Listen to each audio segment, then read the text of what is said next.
Hello and welcome to the Ultimate Florida Sports Show. I'm Chris Porter alongside my guy, my man, Evan Closky. Yeah, we have a great show for you this week. Miami playing in the national championship game. The NFL coaching carousel is crazier than ever. Plus, Brooks Koepka back on the PGA Tour. But first, let's have you start, Chris, with the Jacksonville Jaguars. Let's do it. The Jaguars paid a steep price to trade up to select Travis Hunter, number 2 overall in the 2025 NFL Draft. And nearly a year later, the organization remains fully invested in the vision that made him such a coveted pick. As Hunter heads into his second NFL season, General Manager James Gladstone says the plan that defined his arrival becoming a true two-way difference maker is still very much alive. Hunter's rehab is progressing as expected. Hunter was coming off his best performance of the season at wideout when he suffered that season-ending knee injury Week 7 against the Rams. With a few cornerback contracts set to expire, Gladstone says Hunter could see a heavier emphasis on the defensive side of the ball in 2026 by default.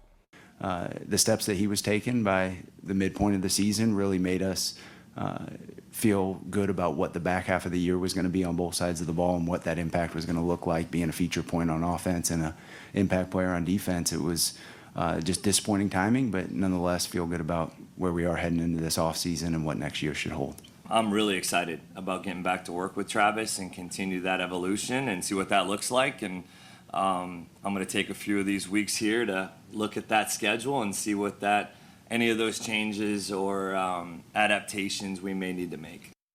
The Jags say the focus is getting Hunter's rehab right and ensuring he's locked in as the team maps out his role. When Coach Cohen was asked about whether he views Travis Hunter as a number 1 receiver, Cohen replied he never looks at anyone as a number 1, 2, or 3 wideout. Yeah, Chris, in that season-ending press conference, the Jags also talked about raising the standard. Absolutely. The standard is officially higher here in the River City. Fresh off one of the most successful seasons in the franchise's history, the Jaguars are making it clear that last year's accomplishments are only the beginning. 13 wins, AFC South Division champions, a return to the playoffs. And while Cohen and Gladstone expressed pride in what the team achieved, the message was consistent. The real work starts now. Cohen said he addressed the team earlier this week with a reminder that success does not automatically carry over to the next season. The players understand, but were still devastated because of the early playoff exit.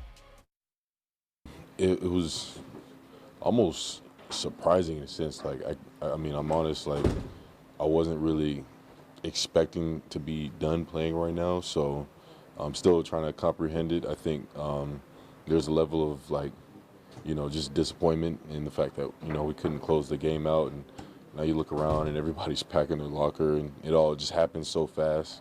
So, yeah, I mean, it's going to linger, especially knowing that we don't have another week to, make it right. I must admit it, I'm still hurt because I thought we were going to make a deep playoff run. Yeah, I mean, it's so weird in sports. You ride with a team for months and months, and then just like, boom. It's over, and we just saw Devin Lloyd. We don't know what the future he's going to have there in Jacksonville. He's becoming a free agent, so we'll see what happens. As for the Tampa Bay Buccaneers, it has been interview week for the club, mostly focusing on 2 coordinator openings. Many Buccaneers fans are not happy with Todd Bowles remaining to call the defense, and it makes you wonder, was Josh Grizzard just a scapegoat in all of this? This team was 19th in yards per game allowed, 20th in points per game allowed last year, then 18th and 16th respectively. In 2023, 23rd and 7th. Then in 2022, 9th and 13th. So we're clearly having a unit moving backwards since Bowles' first year as head coach. Then let's talk about the other defensive head coaches in the league. Mike McDonald, Sean McDermott, D'Amico Ryans, Mike Vrabel, Aaron Glenn, Dan Quinn. The first 4 are still in the playoffs. Glenn just started in a full rebuild with New York. And you have Quinn and Todd Bowles, who are probably in the same tier. If you're going to coach the defense, you got to have an elite defensive mind there that's having an elite defense behind it. Chris, offensive coordinators are in higher demand than defensive coordinators for head coaching gigs. That's just a reality. So if you're a defensive coach, you better shine on that side of the ball, or else grandiose changes might be coming. Just look at the last several Super Bowl champions and see what their head coach background is. Usually it's on the offensive side. Let's keep talking about the coaching carousel, shall we? For the first time in almost 2 decades, the Pittsburgh Steelers are looking for a new head coach. The Mike Tomlin era in Pittsburgh is over. After 19 seasons, the longest tenured head coach in major American pro sports stepped down. Tomlin exiting after that smackdown the Houstons laid on them in the opening round of the playoffs. Tomlin's run began with historic success, a Super Bowl win, another appearance in his first 4 seasons. But the past decade. It followed a familiar pattern, winning records, playoff trips, and abrupt exits, often by blowouts in the playoffs. Tomlin won 193 games but lost 7 straight playoff games. Tomlin became a victim of his own success. He won enough not to have a losing season, but it also kept him from getting a high draft pick and, most importantly, finding somebody to replace Ben Roethlisberger. Look, I think he's going to be great on TV, so I'm excited for his future. Meanwhile, John Harbaugh does not want to leave the sidelines. One of the most respected coaches in the league is heading to New York to lead the Giants. And it goes without saying, this is a tremendous hire for New York, who has a lot of young pieces to rebuild that thing quickly. The New York Giants could be the 2025 version of the Patriots after bringing in Mike Vrabel. I buy stock in them, and a guy who is 180 and 113 in his coaching career with 13 playoff victories, just like Pittsburgh, got a wee bit stale there in Baltimore. But as long as Jackson Dart is a real deal, this is a job set up for success. And maybe he can have the Andy Reid or Tom Coughlin career arc and have a great second act in another city. Jackson Dart, that's the key to his success in the Big Apple. The Jaguars put together one of their best records in the franchise history, and some teams are showing interest in Liam Cohen's top assistants. We were told this week the Miami Dolphins, who are looking for a new head coach, requested to speak with Jaguars defensive coordinator Anthony Campanelli. No surprise here, considering the job Coach Camp did with the Jaguars defense in his first year. Campanelli has ties to Miami, having spent 4 seasons with the Fins from 2020 to 2023 as linebackers coach. There's also a front office connection. New Dolphins general manager John Eric Sullivan worked with Coach Camp in Green Bay last season. Earlier this week, the Cleveland Browns requested permission to interview Jaguars offensive coordinator Grant Udinski, who, Evan, he didn't even call any plays.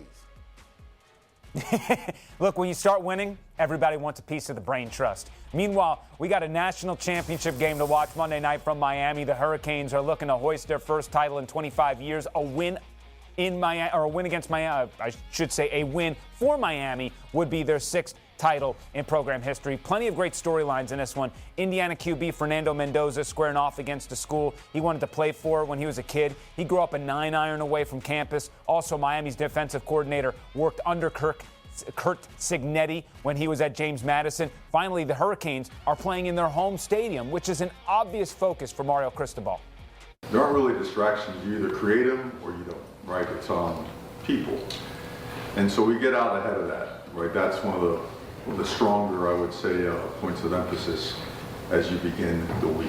You know, distractions and things and people have never been a part of the journey. You can't let them become a part of it now. We preach it, we teach it, and then we go and we get away from everybody, just like we did a couple of weeks ago, the last couple of weeks when we went on the road. Chris, I went on to Ticketmaster to see what the cheapest seats would cost. 2 tickets are going to run you around $5,500 with fees. It's going to be a crazy weekend in South Beach. You got it. So you and I are both going. So just let me know when I need to be ready. yeah. That's how it works. Okay, got it. The Edward Waters Tigers named the new athletic director this week. She's Ashley Connor. If the name sounds familiar, it is. Connor has been with the university for a while. She started in academic affairs nearly 6 years ago and has worked her way up the ranks into athletics. Most recently, she was the deputy AD on an interim basis during the search. EWU began a national search in November and had more than 70 people apply. Connor told us she's excited to put her own stamp on the program and help continue to gain more recognition all across the state. It's humbling and motivating. So something that as a 18-year-old student going to North Carolina Central kind of dreamed of. Didn't know how I was going to get there, didn't know what the path looked like, but definitely knew that I was going to work and for whatever that looked like, going to do it. And being able to be at Edward Waters University and have the trajectory that I've had over the last 5 years has just been one that I don't think I could have asked for a better journey. EWU's athletics department has been on the rise here lately, Evan, and it's going to be interesting to see how it does under Connor's leadership. Yeah.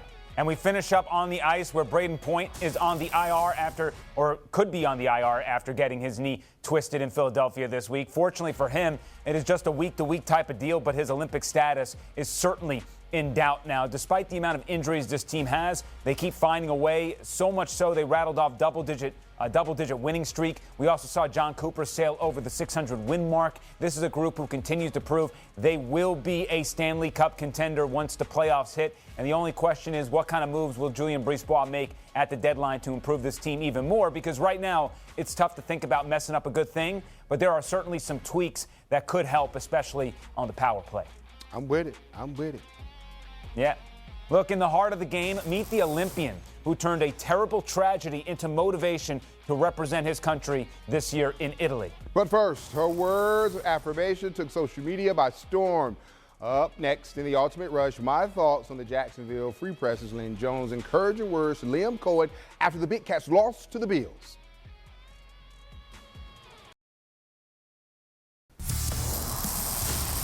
Time now for the Ultimate Rush. This is where we dig into some of the sexy topics affecting the Sunshine State and beyond, Evan.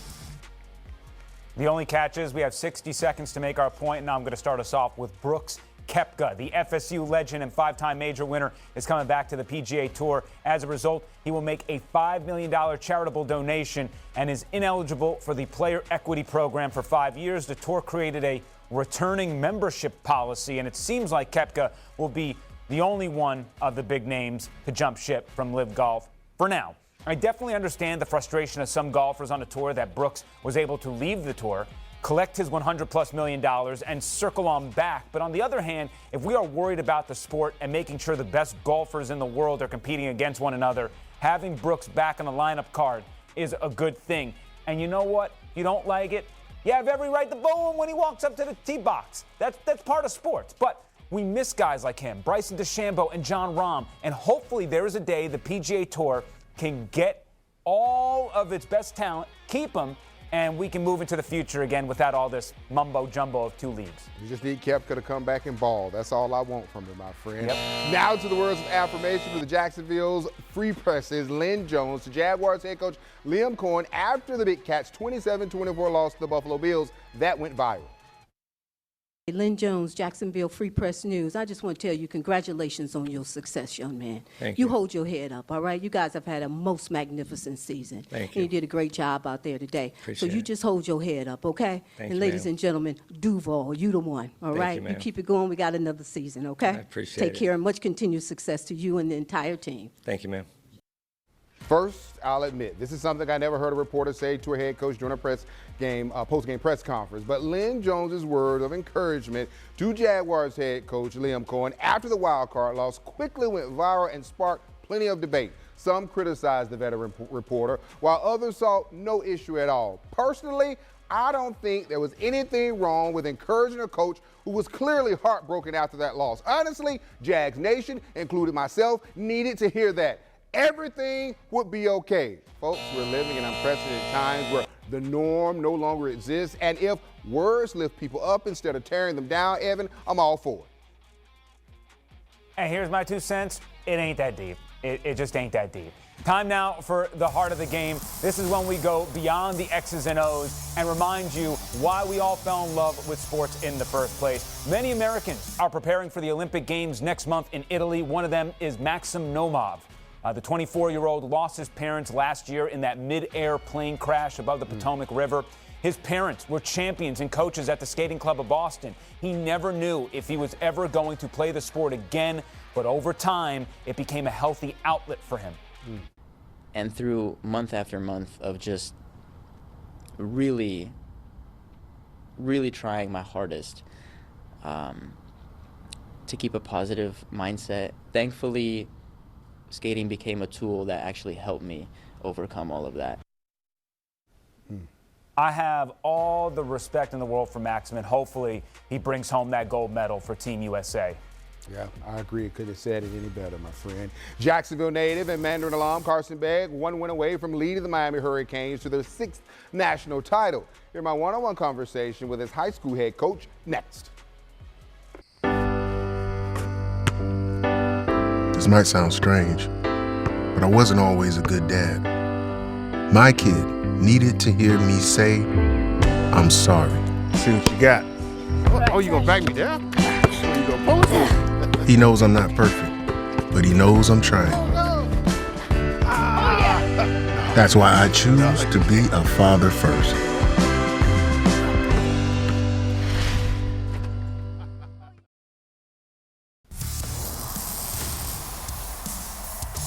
Carson Beck will play in the biggest game of his college career Monday night when Miami plays Indiana for the national title. And I got a chance to catch up with his high school football coach, Bobby Ramsey, who expressed the excitement he has for his former QB.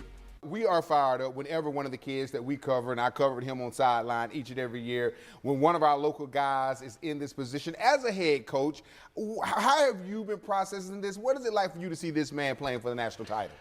Well, selfishly, I'm actually a diehard Hurricane fan. Oh, good. Yeah, my dad and I, that was within our family. That was our thing. I mean, I can remember being 6 years old watching Jerome Brown chasing Troy Aikman and all that when I was sitting on the floor. So, selfishly for me, it's great fun. But then when you combine the fact that it's a guy that you got to coach, to see him in that moment, obviously score the winning touchdown, play the way he played.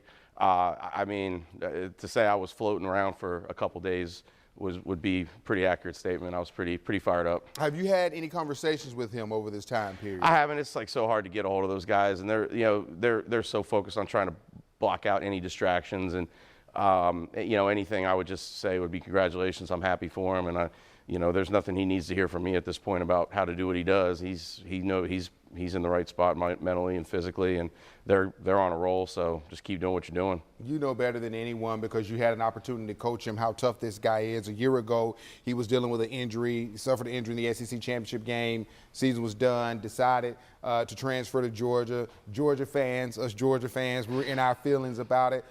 For him to make that tough decision, to take his talents to Athens, and for him to weather the storm, what does it say about his toughness? I think it's a great sense of pride for me to see how he's handled everything, because the way he's been covered, I feel like there's always seems to be a different standard for him than everybody else. For whatever reason, people pick out the negative aspects of his game, but he's 37-5 as a starter. Yep, 16-3 against the AP Top 25 in his collegiate career. You talked about his overall record, outstanding, very clutch in that win over Ole Miss. Why has he been so successful everywhere he's gone? I think in the simplest sense, he loves football. He loves being a quarterback. He loves the moment, the ball in his hand, and those opportunities, and he believes in himself. And I think those are the things that when you're in those moments where it comes down to you having to be the one to get it done. I mean, he led what I believe is the most special team in Jacksonville history to a state championship that year in the biggest classification, and that just doesn't happen by accident because he's continued to be successful. And Evan, by the way, that high school video you saw, Fernando Mendoza was on the team that Carson Beck beat for the state championship. He wasn't the quarterback, but he was on the team. It could be foreshadowing. Yes. Could be foreshadowing. Yes. In the last word, our two fan bases had different types of season, one with great excitement, the other with great disappointment. The overarching message between the both of them in a couple of minutes. Time now for the last word. And Evan, what do you want to sound off about today? Yeah, look, earlier this week, free agent running back Rachaad White jumped on a podcast this week saying if Buccaneers fans are going to complain about things showing up on the field, then they have to show up more often at Raymond James Stadium and stop allowing other fan bases to take over. On one hand, I 1,000% agree with Rachaad because it has to be disheartening as a player running out of that tunnel and then not seeing, the stands fill, or you see a bunch of other jerseys. On the other hand, there is the reality. Here in Florida, we do deal with a lot more transplants, and that's just baked into it. I am going to concede this, though. It's easy to love a team when they are winning.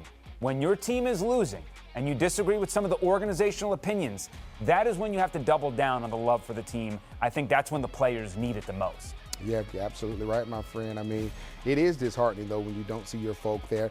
But you got to win. Winning solves the problem. Yep. Jags fans, I know the disappointment from Sunday's loss to the Buffalo Bills still hurts. The dream of a deep playoff run ended way too soon after an outstanding regular season. And listen, those feelings are real. Sit with them, process them, but don't lose sight of what this team accomplished. If I had told you back in August that the Jaguars would win 13 games, take the AFC division title, and Trevor Lawrence would emerge as a truly elite quarterback, you would have said, Chris Porter, let's do it. Well, that happened.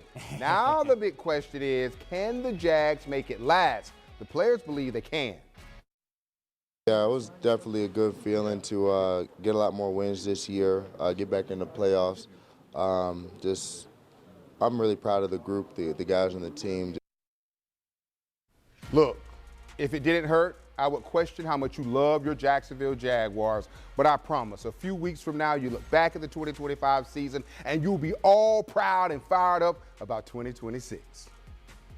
Yeah, the trajectory, man, on that program, what Liam was able to do year one is awesome. Thank you so much for joining us for another episode of the Ultimate Florida Sports Show. We'll see you next week. Bye.